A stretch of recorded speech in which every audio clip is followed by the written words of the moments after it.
Bonjour. L'énoncé d'aujourd'hui est un bout de Centrale PSI 2025 Math 2. Plus précisément, il s'agit, je crois, des questions 5, 6, 7 et 8 de cette épreuve. 5, 6, 7, 8, ouais, ça en fait 4, c'est bon.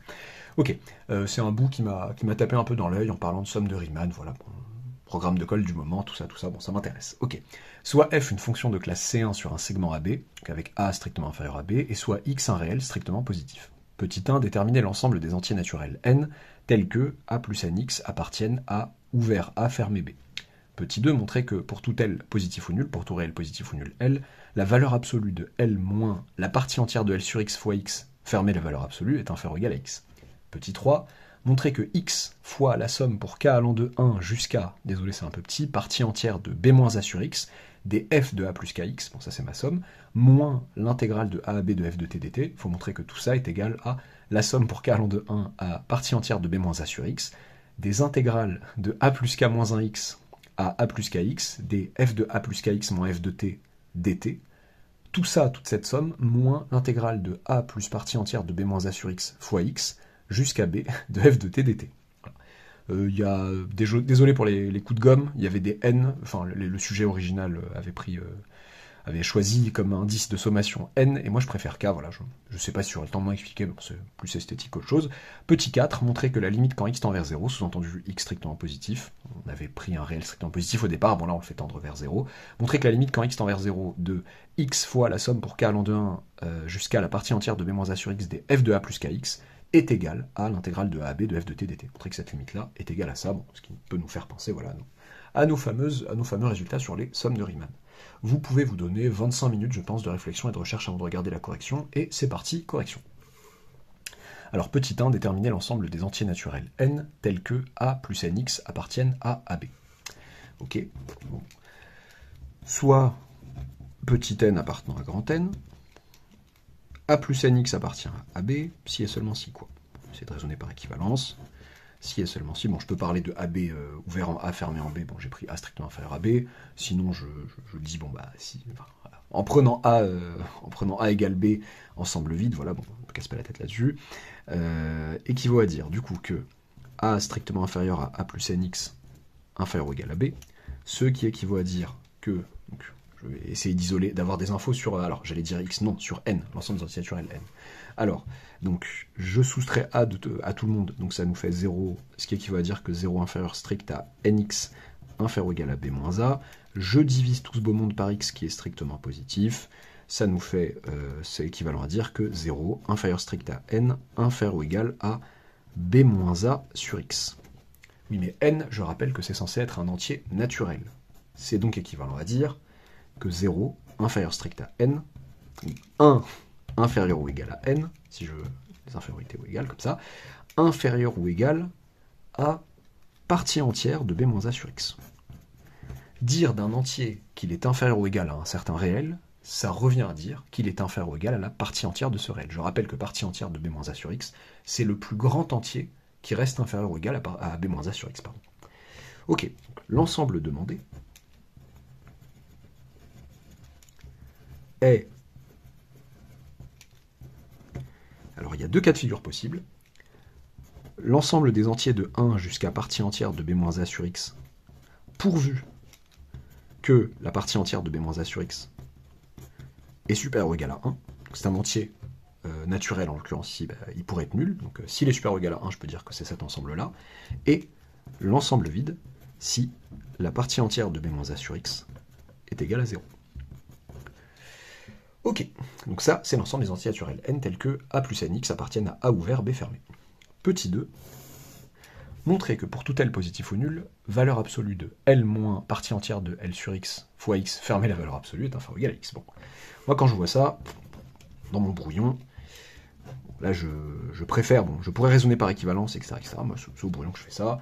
Je dis, bon bah, ce que je veux montrer, ça revient à, enfin c'est équivalent à montrer que, donc, valeur absolue d'un nombre inférieur ou égal à un réel positif, ça veut dire que, je l'appelle A là, ça équivaut à dire que moins A inférieur ou égal à mon nombre, sans la valeur absolue, inférieur ou égal à.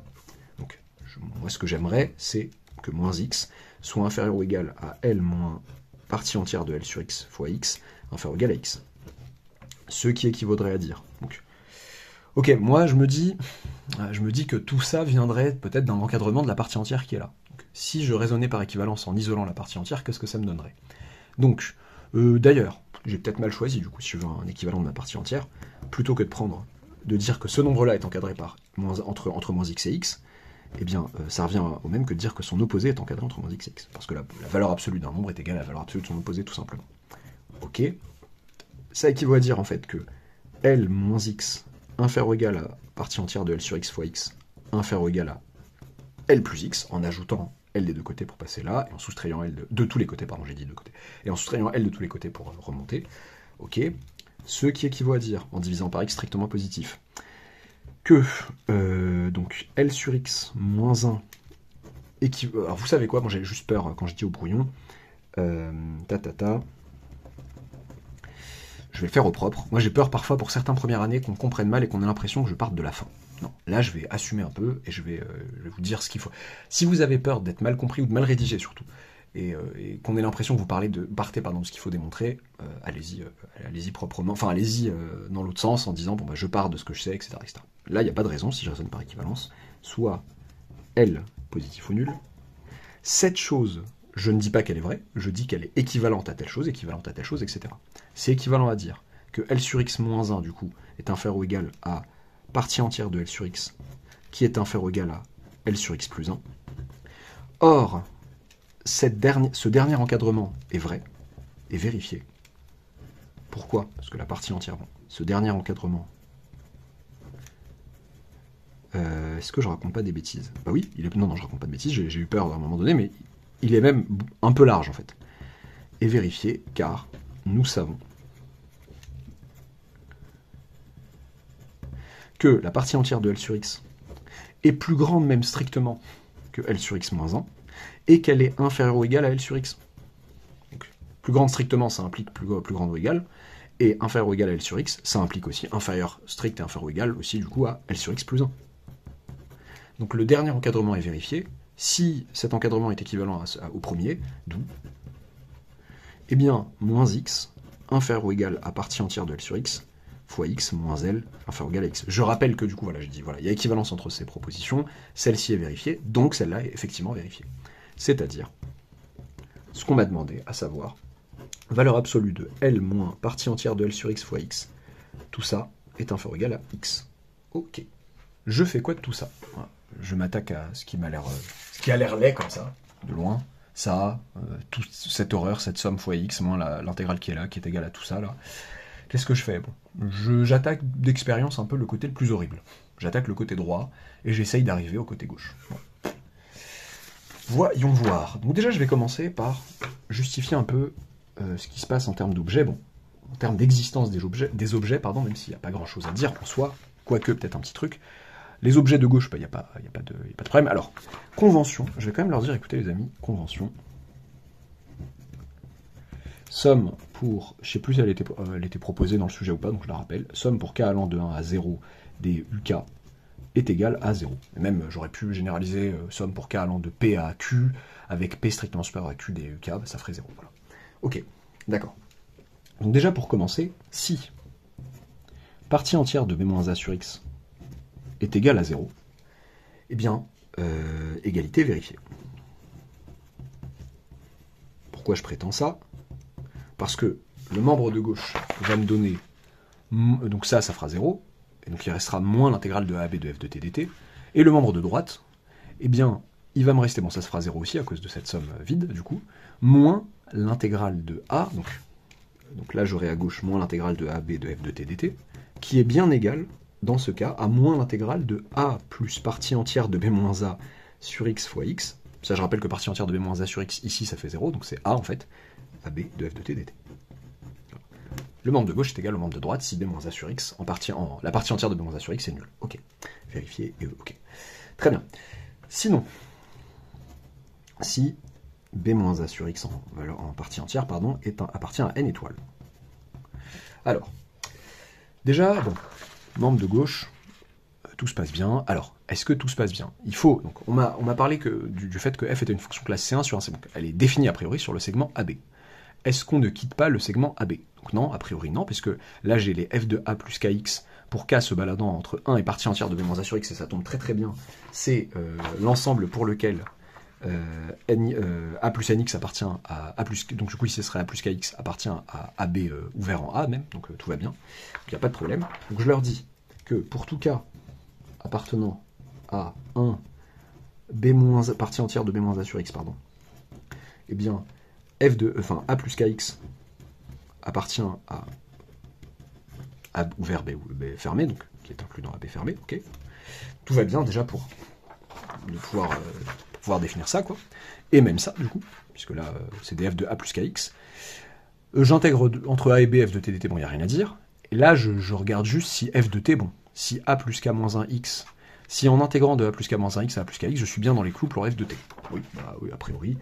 Et, eh bien, comment dire, A plus, donc A plus kx, comment m'expliquer A plus k moins 1 x. Bah oui, il n'y a pas grand chose à dire en vrai. A plus k moins 1 x, j'ai eu un petit doute. A plus k moins 1 x, donc k appartient à A1 machin, donc k moins 1 est supérieur ou égal à 0, donc ça va être supérieur ou égal à A, qui est inférieur ou égal à A plus kx, qui est inférieur strict même à A plus kx, x étant strictement positif, qui est inférieur ou égal à B. Donc en fait, ça c'est, je fais peut-être un petit peu de zèle léger, mais juste pour être sûr que mes objets sont bien définis, et enfin, que j'intègre que je dépasse pas ce sur quoi je suis censé intégrer, et que j'utilise un peu la question 1, l'ensemble des entités naturelles tel que machin. D'où, ce que je voulais dire, c'est que pour tout t appartenant à A plus k-1 x, A plus kx, eh bien, d'où plutôt cet intervalle, pour tous les cas qui sont ici, est bien inclus dans AB. Voilà. Oui, c'est tout. Donc, du coup, un t qui serait là-dedans, et tout irait bien. Ok, là, j'ai pas fait grand-chose. Bon, attaquons sérieusement la chose. Somme pour k allant de 1 jusqu'à partie entière de b-a sur x des intégrales de a plus k-1 x jusqu'à a plus kx des f de a plus kx. Bon, c'est parce que je vous aime bien que j'ai écrit la chose, parce que sinon j'aurais eu envie de casser tout de suite le machin et de passer à l'étape suivante, tac, moins l'intégrale de a plus partie entière. On pourrait vous raconter une blague en attendant pour faire patienter, pas que c'est à faire. Donc, oui, des f de t heureusement que le sujet est sérieux est égal. Je vais casser mon intégrale en deux. Enfin par linéarité quoi, tout simplement. Je vais dire que c'est la somme et jouer de la linéarité de la somme aussi. Somme pour k allant de 1 à partie entière de b-a sur x des intégrales de a plus k-1 x jusqu'à a plus kx des f de a plus kx. Bon, j'aurais pu aller plus vite que ça. Est-ce que je vais pas aller plus vite que ça? Oui, en cassant en deux. Vous constatez que quand je casse en deux mon intégrale, quand je dis que c'est l'intégrale de ça moins l'intégrale de ça dt, ça c'est une constante vis-à-vis de t, et donc je vais me retrouver pour la première intégrale à intégrer une constante sur ce segment de longueur x. Ça moins ça fait x. Donc ça me fait tout simplement x f de a plus kx pour le premier morceau.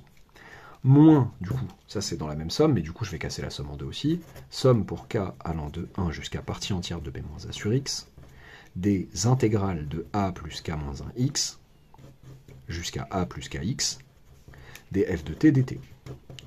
Moins encore une dernière intégrale qui traîne, intégrale de a plus b-a sur x en partie entière fois x jusqu'à b de f de t dt. Ok, bon, ça là déjà je suis content parce que ça me fait, je sors le x, ça me fait x fois la somme pour k allant de 1 jusqu'à partie entière de b-a sur x des f de a plus kx. Donc déjà, premier morceau sympathique, je m'attendais à ce premier morceau. Moins, alors, du coup, là j'ai du châle. Là, pour k égale 1, ça fait a plus 0x jusqu'à a plus x. Donc a jusqu'à a plus x. Pour k égale 2, ça fait a plus x jusqu'à a plus 2x, etc. etc. Donc c'est du châle en cascade. Et ça va me donner l'intégrale. Et j'intègre la même chose. Attention, j'aurais peut-être été tenté de faire ça maintenant, mais j'intégrais pas les mêmes choses. Il y avait k qui bougeait. Donc attention, même si c'est une constante vis-à-vis de t, d'un k à un autre, ça change. Je n'avais pas le droit de faire ça ici. Maintenant, je peux le faire, et je suis content, ça me fait l'intégrale de a jusqu'à, a plus partie entière de b-a sur x, j'allais dire facteur, intégrale de ça à ça de f de t dt, moins encore, donc ça tombe bien, intégrale de a plus b-a sur x en partie entière fois x jusqu'à b de f de t dt. Ok, sympa. Bon, un dernier coup de châle. Bon, là, c'est moins cette intégrale plus cette intégrale entre parenthèses. Et là, j'ai du châle.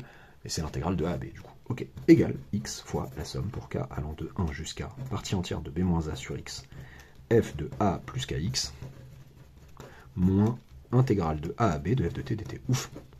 Plus de peur que de mal. Question qui peut donner l'impression que c'est difficile comme ça, avec des intégrales, des sommes, des machins, des cas, tout ce qui bouge dans tous les sens.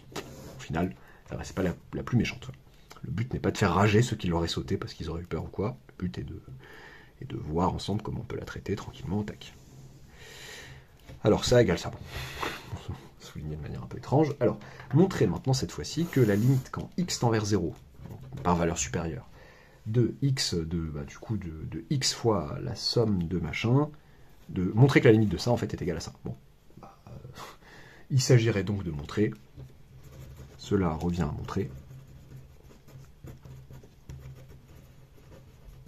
que limite quand x tend vers 0 par valeur supérieure toujours de la somme pour k allant de 1 jusqu'à partie entière de b-a sur x des intégrales de machin, bon, est-ce que flemme, a plus k-1x, a plus kx, f de a plus kx, moins f de t, ou dt, moins l'intégrale de a plus partie entière de b-a sur x fois x, jusqu'à b de f de t dt, que tout ce bazar est égal à 0. La limite de tout ça est égale à 0 quand x tend vers 0.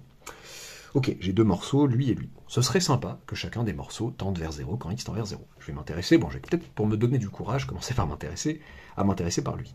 Par m'intéresser à lui, pardon. Ok, donc, est-ce que je peux pas majorer en valeur absolue ce machin? Donc, si je majorais en valeur absolue cette intégrale, ça serait inférieur ou égal par l'inégalité triangulaire à l'intégrale de la valeur absolue de f de t dt, que je peux, alors je sais que f est de classe C1, donc continue sur le segment AB. Est-ce que j'ai envie de faire ça? Oui, j'ai envie de faire ça sur le segment AB. J'étais en train de me demander si je majorais, ouais, ça. Elle est donc bornée, et elle atteint même ses bornes. D'accord. Théorème des bornes aux atteintes, là j'utilise le côté borné.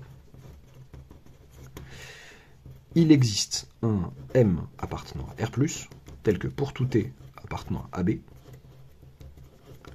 valeur absolue de f de t est inférieure ou égale à M. Ok.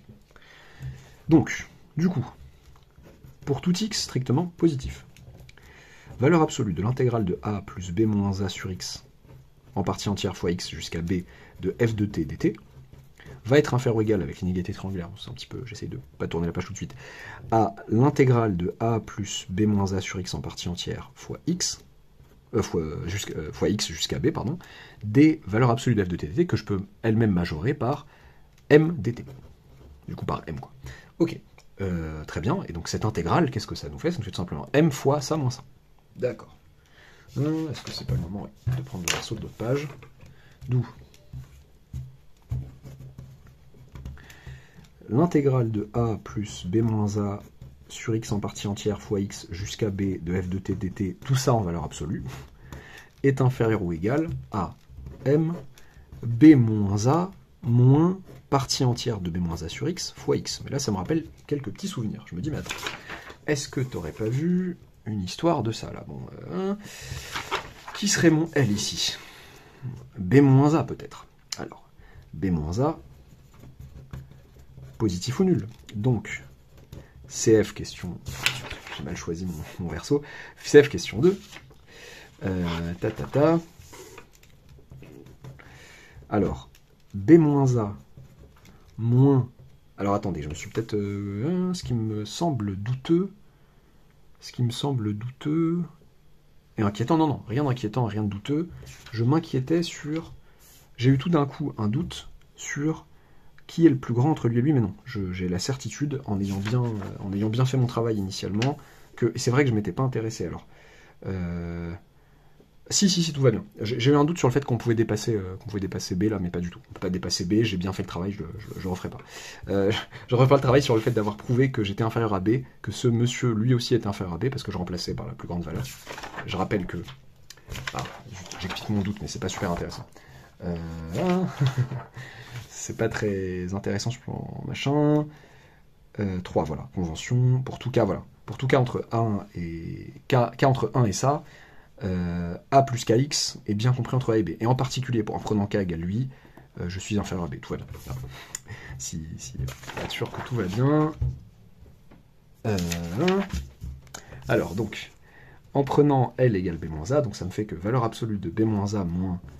Donc, on avait dit L sur X en partie entière fois X. Tout ça est inférieur ou égal à X, tout simplement. Très bien, et bien ce monsieur est égal à sa valeur absolue, parce qu'il est positif. Donc, d'où, donc lui étant positif, d'où valeur absolue de l'intégrale de A plus partie entière de B moins A sur X fois X, B jusqu'à B, F de T. Je dis des trucs bizarres à l'oral. Bon, j'essaie de ne pas oublier le début de mes phrases en les finissant, mais c'est pas très grave, j'espère. En valeur absolue, tout ça est inférieur ou égal, du coup, à m fois x. Ok, c'est positif. D'accord. Et ça, mx, quand x tend vers 0, bah, ça tend vers 0. D'après le théorème des gendarmes, comme je vous ai dit, histoire de me donner un peu de courage, limite quand x tend vers 0, sous-entendu toujours par valeur supérieure, de l'intégrale de a plus partie entière de b moins a sur x fois x jusqu'à b de f de t dt, et bah, cette dame tend vers 0 quand x tend vers 0. Ok. Bon, comment attaquer l'autre morceau horrible qui a l'air horrible et qui est là. Qu'est-ce que je peux faire avec ça? Pour tout x positif, tac, la valeur absolue de la somme pour k allant de 1 à partie entière de b moins a sur x des intégrales de a plus k moins 1 x a plus kx jusqu'à a plus kx de f de a plus kx moins f de t dt. Tout ça en valeur absolue va être inférieur ou égal. Donc si j'utilise l'inégalité triangulaire sur les sommes, c'est inférieur ou égal à la somme des valeurs absolues, et encore sur l'inégalité triangulaire pour les intégrales, l'intégrale, donc les bornes sont dans le bon sens, hein, toujours, de la valeur absolue ici. Très bien. Donc somme pour k allant de 1 à partie entière de b moins a sur x, intégrale de a plus k moins 1x à a plus kx, des valeurs absolues des f de a plus kx, moins f de t dt. Et là, je me dis, je suis peut-être bloqué. Qu'est-ce que j'ai comme information qui me permet de majorer ça? Il est peut-être temps de se rappeler d'une hypothèse peut-être oubliée. Il y a trop de peut-être dans cette phrase. Soit f une fonction de classe C1. Bon, j'ai dit que C1 implique continu sur le segment AB, c'est bien gentil, mais elle est de classe C1. Ah. Elle est de classe C1. Bon, je vais rappeler rapidement. F' est continu sur le segment AB. Elle est donc bornée. Elle est bornée et elle atteint ses bornes. Sous-entendu, je m'en fiche qu'elle atteigne ses bornes ici. Il existe un cas positif ou nul, tel que pour tout t appartenant à pour tout t appartenant à AB, tout simplement, f' de t en valeur absolue inférieure ou égale à k. Ok. Ok. D'après l'inégalité des accroissements finis, et oui messieurs et dames, eh bien, pour tout x, y appartenant à AB, pour tout, peut-être on va pas les appeler x, marque déposée, pour tout alpha, bêta appartenant à AB, valeur absolue de f de alpha moins f de bêta est inférieure ou égale à k fois valeur absolue de alpha moins bêta.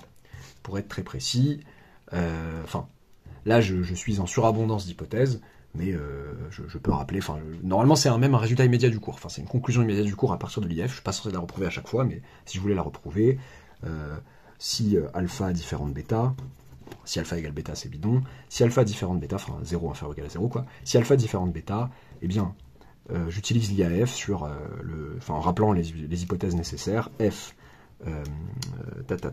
continue sur alpha bêta ou bêta alpha, en fonction de qui est le plus grand, qui est le plus petit, est dérivable sur alpha bêta ou bêta alpha. Je fais vraiment du zèle, là je pense pas être censé le rappeler, voilà, je pense une conclusion immédiate de l'IAF, dérivée bornée sur un segment, je peux utiliser l'IAF ici, et vous dire que du coup, tac, tout ça, donc je suis censé écrire que donc ça est inférieur ou égal à, j'ai juste la flemme de réécrire le truc initial, inférieur ou égal à la somme pour k allant de 1 à partie entière de b moins a sur x, des intégrales de a plus k moins 1 x jusqu'à a plus kx, 2, donc ça c'est inférieur ou égal à quoi? Donc là si ça c'est mon alpha et ça c'est mon bêta, et ben tout ça est inférieur ou égal à grand K fois valeur absolue de a plus kx moins t dt. Mais sauf que constatez que a plus kx moins t est positif, puisque t se balade entre a plus k moins 1x et a plus kx. Donc je peux mettre des parenthèses et pas des valeurs absolues. Ok, cette intégrale m'a pas l'air bien méchante. En réalité, je vois que c'est la borne du haut moins t. Ça me donne envie de faire un petit champ de variable sympathique. Affine, u égale a plus kx moins t. Je leur dis qu'il est affine pour pouvoir dire, bon, bah, écoutez les amis, je vais pas m'embêter à vous dire C1, tout ça. Changement de variable affine.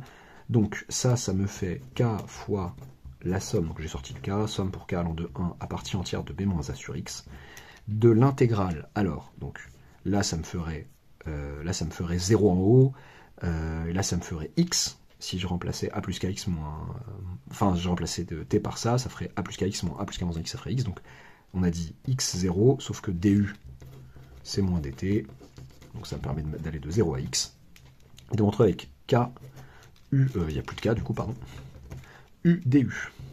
Intéressant, ça me fait k fois la somme pour k allant de 1 à partie entière de b moins a sur x, des u carré, donc primitivé en u carré sur 2, donc ça me fait du x carré sur 2 moins 0 carré sur 2, x carré sur 2, et j'ai failli mettre un du, mais il n'a aucun rapport ici, il n'a aucune raison d'être là. Ok, donc là c'est une constante vis-à-vis de ma somme, et donc je me retrouve avec nombre de termes de la somme, il y en a combien? Je prends tous les entiers de 1 jusqu'à 7 entiers, il y en a donc exactement 7 entiers. K, facteur du coup de b moins a sur x en partie entière, fois x carré sur 2. Ok, ça c'est inférieur ou égal à quoi? Majoré, bon j'ai quasi fini en vrai.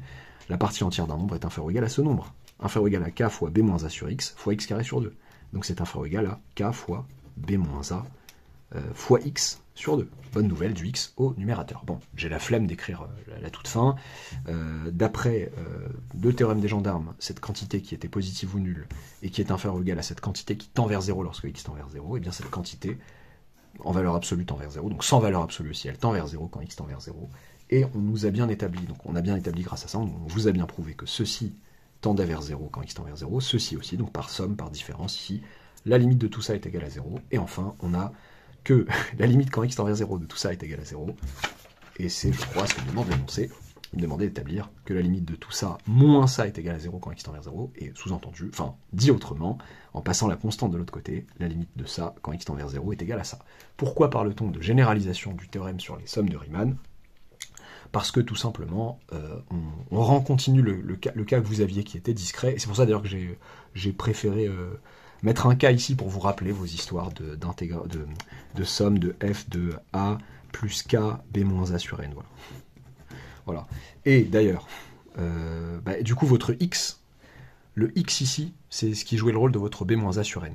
Vous saviez le faire quand x était un certain b moins a sur n. Voilà. Quand c'était du xn plutôt, c'était un cas discret, enfin un cas plus particulier, discret, xn égale b moins a sur n. En posant xn égale b moins a sur n, vous avez bien votre xn qui tend vers 0, mais c'est un cas particulier, une manière particulière de tendre vers 0 quand n tend vers plus l'infini. Et du coup, quand vous avez votre b moins a sur xn ici, ça fait n, et partie entière de n, ça fait n. Donc vous aviez une somme pour un n, vous aviez donc j'ai dit ici du b moins a sur n, donc b moins a sur n, somme pour k allant de 1 jusqu'à n des f de a plus k b moins a sur n, et bien tout ça tend, lorsque n tend vers plus l'infini, vers l'intégrale de ab de f de t dt. C'était votre résultat sur les sommes de Riemann, avec une hypothèse plus faible de continuité de votre fonction sur le segment AB. Très bien, j'espère que ça vous aura plu, n'oubliez pas de vous abonner si ce n'est pas encore fait, d'activer, j'allais dire, je ne sais même plus si elle existe, la petite cloche de notification, et à bientôt pour une nouvelle vidéo.